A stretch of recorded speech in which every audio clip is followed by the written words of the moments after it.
Why do Muslims believe in life after death? How can you prove logically about the hereafter, about life after death? And many a times there are non-Muslims who pose this question to me. Brother Zakir, you're a medical doctor. You have given a lecture on Quran modern science. You are so scientific. But how do you believe in this blind belief, life after death? Science hasn't proved it. So they pose the question that if Islam is a logical religion, how do you justify life after death? I tell them that life after death is not just a blind belief, it's a logical belief.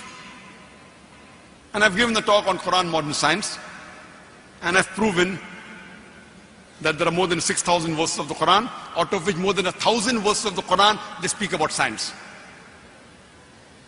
But today, science hasn't advanced so much to prove everything of the Quran. So if we analyze, say approximately 80% what the Quran speaks, which is related with science, has been proved to be 100% correct. 20%, it is ambiguous. Neither right, neither wrong. We don't know.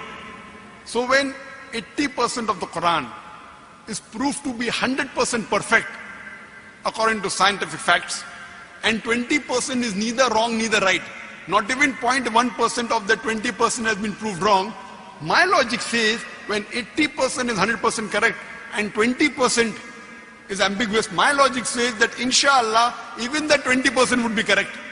So it is a logical belief. It is not a blind belief. This is one way of proving life after death.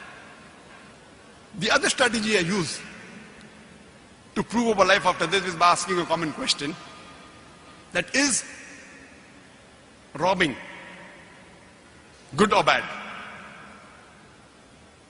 And I'd like to ask you that question here from the audience. Is robbing good or bad? Good or bad? Bad. Who says robbing is good? Raise your hand. No one. MashaAllah. MashaAllah. Large audience, maybe more than 10,000. Not a single person says robbing is bad. Now I am trying to impersonate. For example, I am a logical person. I am a scientific person. I am behaving like a non-Muslim, like an atheist. But I claim myself to be a logical person and a scientific person, and I say that robbing is good. Believe me, I am a logical person, I am a scientific person. I say robbing is good, and I like robbing. And I am giving you a chance, this large audience of more than 10,000 people, 15,000 people. I am giving you a chance to prove to me robbing is bad, and I will stop robbing. I've told you, I am a logical person, I am a scientific person. Give me one logical reason why robbing is bad for me, and I will stop robbing. I will tell you why it is good for me. When I rob a person, I can go and eat biryani. I can go to a 5-star hotel. Easy money. Now you tell me why robbing is bad. Don't give me 10, 20 reasons. Give me only one logical, scientific reason why robbing is bad, and I will stop robbing. Can anyone give me? Yes, brother.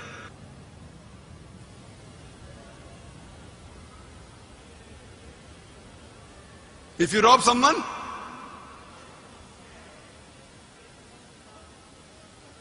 can you speak a bit louder? MashaAllah.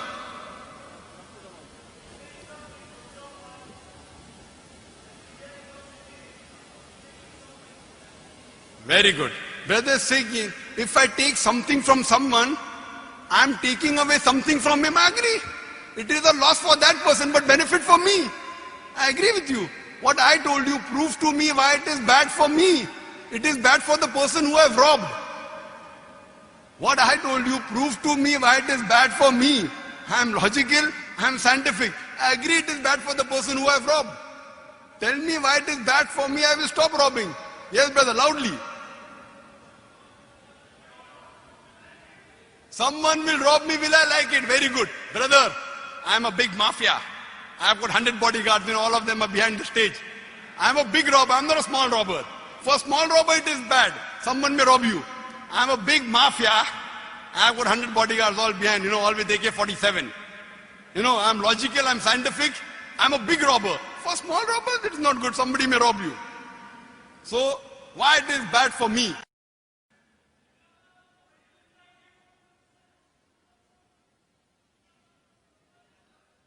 I can't hear you. Anyone? Yes, brother. Hello, my name is Nadeem. Why is robbing bad for me? Because you will be bad for other people. I'll be bad for other people. I agree with you. My son, why it is bad for me? I agree. Because your name is going to be bad. My name, see, my name is very good. Why it is going to be bad? I'm telling you, my name, it is, see, if my name gets bad, I have no problem, as long as I'm benefiting. When I rob someone, maybe 100,000 dirham if I rob, I can go to a 5-star hotel, I can see a movie, I can enjoy, I can eat biryani. Easy money. Other people are just slogging out. Me, I get easy money. Robbing is very easy.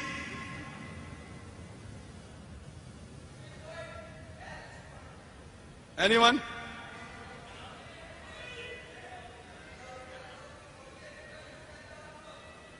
Fine, someone will say that the police will catch me.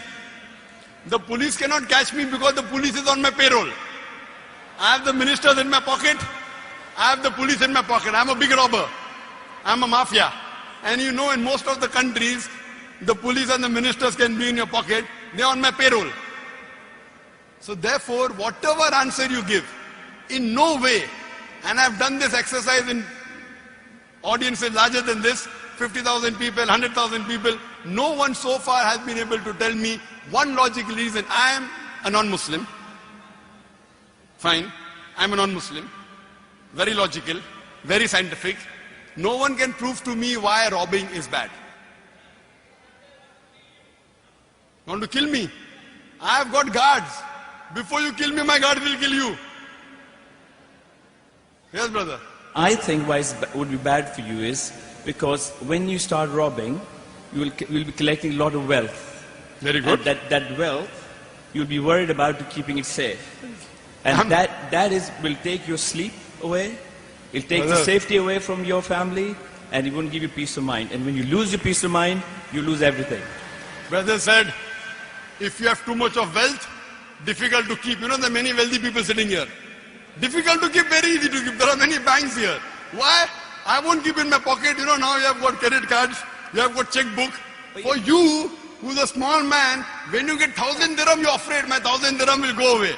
I'm a multi-billionaire. All these banks and all. For me, very safe. If I keep in the bank and everything, lot of profit, lot of interest. Whether for small people to keep 1,000 dirham, they are worried. For me, I'm a billionaire. But then again, you'll be worried about banks losing all the money with the recession. And these are natural calamities which you will suffer. Brother is saying that if I keep it in the bank, recession, I'll own the bank. The banks have no problem. What do you know? That even in recession, it's not only in bank, you can keep in wealth, you can keep in real estate. It is one option I've given you. You can keep in shares, everything. If the recession goes down, again it will come up. Dubai has gone down, again Dubai will come up. Yeah, fine, it's going to come up. No. It will take 4-5 years. I'm so big, I've got no problem. But then there's no answer to that. Yes. No answer, I will give you the answer. I agree with you. There is no logical reply why robbing is bad, why raping is bad, why cheating is bad. Now, we turn the tables over. You are the non-Muslim, robber, logical, scientific. I am a Muslim now. I, as a Muslim, I agree with you that logically to prove robbing is bad is very difficult, except what I'll do first, I'll prove to that person the existence of Allah subhanahu wa ta'ala. And I've given the talk, is the Quran God's word? It's for 2 hours, I don't intend giving the talk here. In that talk, I've proved logically, scientifically, to the non-Muslims, with the help of the Quran, that Allah subhanahu wa ta'ala exists. After I proved to him the existence of Allah subhanahu wa ta'ala, Allah says in the Quran, in Surah Nisa, chapter number 4, verse number 40, Allah subhanahu wa ta'ala is never unjust in the least degree. Now, so the non-Muslim will tell me, you are talking about Allah, I believe in him.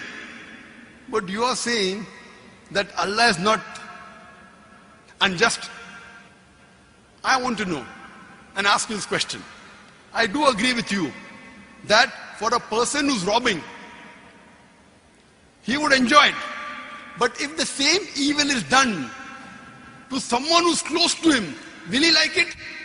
If suppose someone robs his father doesn't have bodyguards, will you like it? And the answer is no. Someone robs his uncle, will you like it? The answer is no. So if Allah subhanahu wa ta'ala is just, there is so much of injustice done in this world. There are many robbers, we know they are robbing, yet they live a luxurious life. They have mansions, they have palaces, and they die, and everything is over. The reply is given in the glorious Quran. In Surah Mulk, chapter number 67, verse number 2. Allazi khalaqal mauta wal hayata. It's Allah who has created death and life to test which of you is good in deeds. Allah says in the Quran in Surah Al-Imran, chapter number 3, verse number 185, Kullu nafsin zaiqatul maut. Every soul shall have a taste of death. And the final recompense will be on the day of judgment. Whosoever is saved from the hellfire and enters the garden, the paradise, he has achieved the objective of this world. For this world is goods and chattels of deception. So Allah says, the final recompense is only on the day of judgment. That means only believing in Allah is not sufficient. One of the pillars of Iman is, besides believing in Allah and the prophets and the books and the angels and the Qadar, is to believe in life after death. Without life after death, only believing in Allah is not sufficient at all. Therefore, one of the pillars of Iman is Akhirah, life after death. And we know that there are many robbers who are powerful. There are many thieves who are powerful. Mafias are powerful. Some of them get arrested. Some of them get punished in the world. Many of them go unpunished. So what kind of a test is this? So I will tell this rich person, who's a robber, who's powerful, fine, I agree with you. You will enjoy in this world. You will sleep peacefully, easy earning. But what about the Akhirah? What about life after death? There has to be a life after death. Only logically, without life after death, the life in this world cannot be justified. When we talk about justice, for example, you might have heard of Hitler. He incinerated 6 million Jews. Today, if you arrest him, what the punishment can you give? If Hitler was arrested by the police, what punishment could the law give him of this world? Maximum 1 death. What about the balance? 5,999,999 people he killed. You can only justify 1 death. But in the Akhirah, Allah says in the Quran, in Surah Nisa, chapter number 4, verse 56, that as to those who reject our signs, we shall cast them in the hellfire. And as often as their skins are roasted, we shall give them fresh skin so that they shall feel the pain. So if Allah subhanahu wa ta'ala wants to incinerate, burn Hitler 6 million times, he can do it. If Allah wants to burn him 12 million times, he can do it in the Akhirah, not in this world. In this world, whatever your police catches, you can maximum compensate for 1 death.